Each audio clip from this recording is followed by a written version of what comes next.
Alors, le territoire des Bouches-du-Rhône est tout à fait exceptionnel quant à sa production agricole qui est très diverse, qui est abondante et qui est de qualité. Et toutes sortes de produits qui peuvent constituer un agréable menu. 92% de cette production sort de notre département. Alors si nous avons quand même une surface agricole utile qui est bien existante, 150 000 hectares à peu près dans le département des Bouches-du-Rhône, il y a cependant une baisse du nombre des agriculteurs. C'est pour cela que la métropole, Aix-Marseille-Provence et le Pays d'Arles ont mis en place un projet alimentaire territorial. Je veux souligner l'importance de la collaboration des deux collectivités car d'un côté il y a toute une population de consommation et de l'autre côté c'est un territoire qui favorise la production. L'enjeu est de taille, il faut agir avec volontarisme. Notre projet alimentaire territorial intervient de la terre à l'assiette avec des actions très concrètes. Cet objectif est bien illustré par le dispositif Nos cantines durables. La mission de nos cantines durables est quelque chose d'important dans le cadre du PAT puisqu'elle couvre les 121 communes et elle a déjà commencé assez favorablement dans la mesure où plus de 50% des communes du PAT aujourd'hui ont fait appel au service de ce qu'on appelle la cantine durable. Ça veut dire de l'animation, ça veut dire un bureau d'études. Le but du jeu, c'est d'acheter, bien entendu, dans nos cantines le maximum de produits locaux pour qu'on participe, nous aussi, en tant que collectivité territoriale, à la relance de l'agriculture locale, bien entendu. Donc, on joue pleinement le jeu. Maintenant que vous en connaissez un peu plus sur la mission Nos cantines durables du projet alimentaire territorial, si nous partions pour une petite aventure de la terre à l'assiette, à la rencontre des acteurs et des actrices de la restauration collective durable de notre territoire. On commence ce matin à Graveson, chez Mon Maraîcher Provençal. Allez, c'est parti!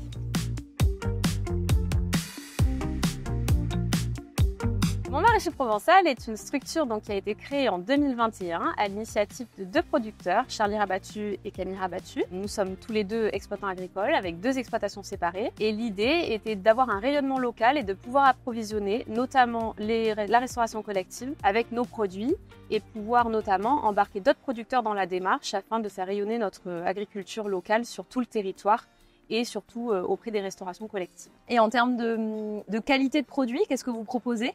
Alors nous avons des gammes bio, nous avons des gammes HVE. L'idée générale étant de rester dans du local avec le moins d'impact possible sur l'environnement par la proximité des exploitations et de la restauration collective qu'on fournit. Bien sûr avec un cahier des charges qui respecte un maximum l'environnement, donc on va travailler avec du biocontrôle et tous les producteurs qui embarquent dans cette démarche ont le même cahier des charges que le nôtre. Comment est-ce que vous êtes accompagné par le projet alimentaire territorial ? Alors le PAT nous accompagne et nous facilite en fait la mise en relation entre producteurs et restauration collective.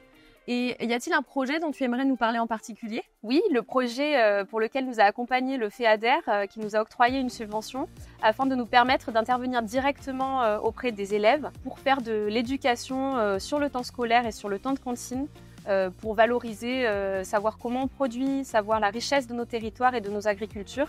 Et ça bénéficie évidemment à tout le monde, aux élèves comme aux producteurs. Nous travaillons par exemple avec Amélie Légumerie, qui est un de nos partenaires commerciaux, qui nous fournissons l'été toute la gamme ratatouille et certains fruits comme le melon. Ok, allons voir ce qui se passe à Amélie, à Fos-sur-Mer. Les cuisines collectives n'ont pas toujours la place, le temps ou le budget de préparer des produits bruts directement. C'est pourquoi ils font souvent appel à la 4e gamme, c'est-à-dire des fruits et des légumes découpés, tranchés, lavés, hachés, sous vide. Allons voir ce qui se passe du côté de Fos-sur-Mer.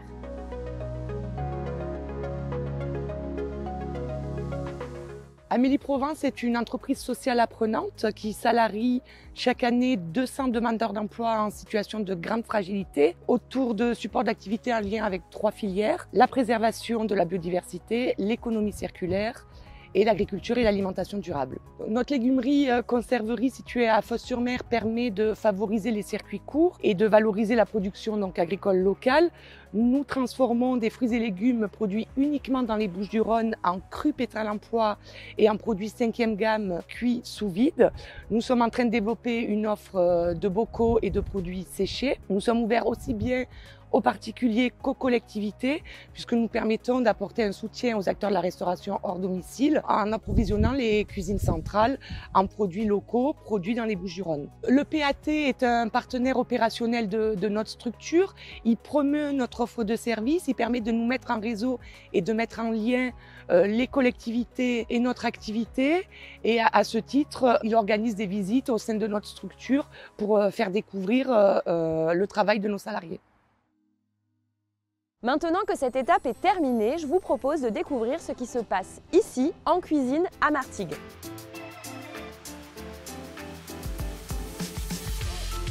Nous, on tend vers plus de bio, plus de local, plus de court. Ceci dit, avec le volume qu'on doit produire de repas, c'est compliqué de trouver des fournisseurs locaux qui puissent nous apporter le volume dont on a besoin. On travaille surtout avec des plateformes comme donc Amélie, qui a été labellisée bio depuis peu, et puis aussi Manger Bio en Provence, Localise. Ce qui me semble quand même intéressant et cohérent d'avoir recours à des plateformes, c'est aussi une façon de soutenir quand même les producteurs locaux, puisque pour eux, ces plateformes, c'est quand même une garantie, en effet, de livrer leur production.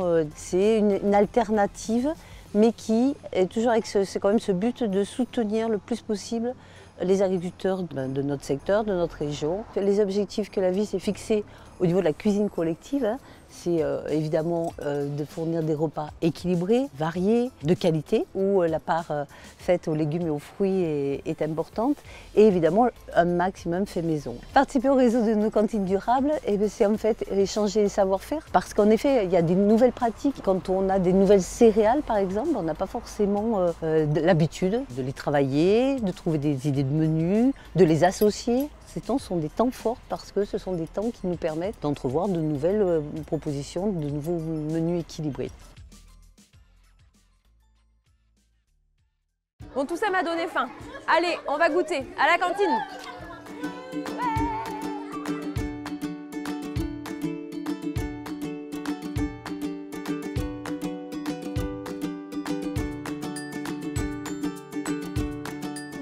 On a goûté et si on n'aime pas, par exemple, on va dire que les rostis, moi j'aime bien parce que j'aime bien la pomme de terre et j'aime bien quand ça croustille comme ça.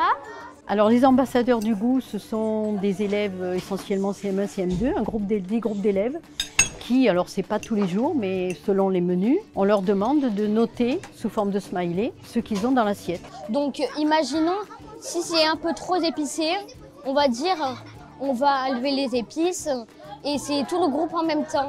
À la fin, on va se consulter comme une réunion et on va dire les critiques constructives. Et toutes ces remarques remontent à la cuisine centrale et donc la période suivante, on essaye aussi de refaire ces plats, mais en tenant compte de leurs remarques, notamment quand c'est des menus d'alternatives végétales où ils connaissent un peu moins les lentilles, le boulgour, tout ça. Et après, c'est un peu mieux apprécié et puis il y a une implication. Alors, on a créé des jardins potagers dans toutes les cours d'école près des restaurants scolaires et pendant la pause méridienne, les enfants entretiennent ces jardins. Alors, il y a des fleurs, il y a des légumes.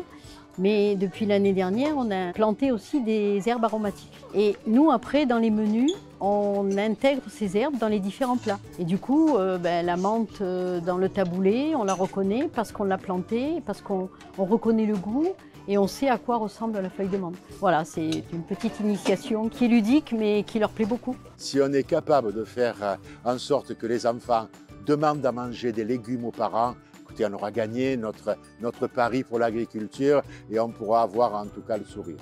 Bien manger est précieux, donc redonnons à un repas toutes ses valeurs et faisons en sorte que l'agriculteur soit correctement rémunéré, que l'environnement soit préservé et que le consommateur soit en bonne santé et retrouve le plaisir du goût. Tout cela est possible grâce à vous, collectivités partenaires, qui vous engagez auprès du projet alimentaire territorial afin que les repas soient sains, goûteux et durables.